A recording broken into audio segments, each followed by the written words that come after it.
Why the Prophet Muhammad couldn't have written the Quran. The Quran is a book over 600 pages long. It covers a wide range of topics and was revealed bit by bit over a period of 23 years. So if a man wrote the Quran, we already have a number of problems.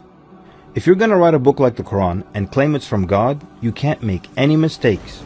The book can't contradict itself, and you have to keep it consistent as you add to it over a period of 23 years and keep the message consistent. The grammar and style also have to remain the same. If the Quran is not from God, Muhammad would have to write it himself. That means in the middle of the Arabian desert, with no books around and being illiterate, he would have to know law, civil rights law, criminal law, family law, labor law, military law, personal injury law, real estate law, and tax law. He would have to know history. With little to no Christian presence in Mecca, he would have to know the stories and events in the lives of the prophets before him, the history of past nations, Judeo-Christian religious rulings, and he would have to know it well enough to somehow offer additional information and details not found in those books. He would have to know how to develop a nation, how to start a government, know about worship and purification, invent dietary laws, know psychology, about raising children, arbitration, distribution of wealth, finance, and business. In the area of science, he would have to know embryology, oceanography, about plate tectonics, cloud formation, UV rays, know about plants, mountains, bees, the human brain, the Big Bang, and the expansion of the universe. And in order to make the book complete, he would have to have knowledge of the future so he can write things that will happen in the years to come. He would have to be a time traveler in order to insert his name and mention in the Bible.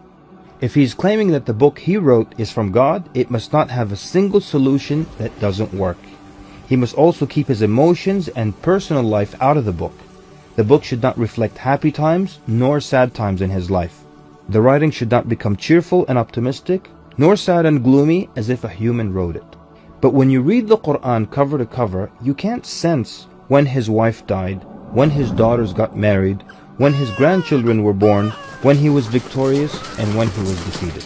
To anyone who examines the Quran, it becomes perfectly clear that there is no way a man in the desert 1400 years ago could have written such a book.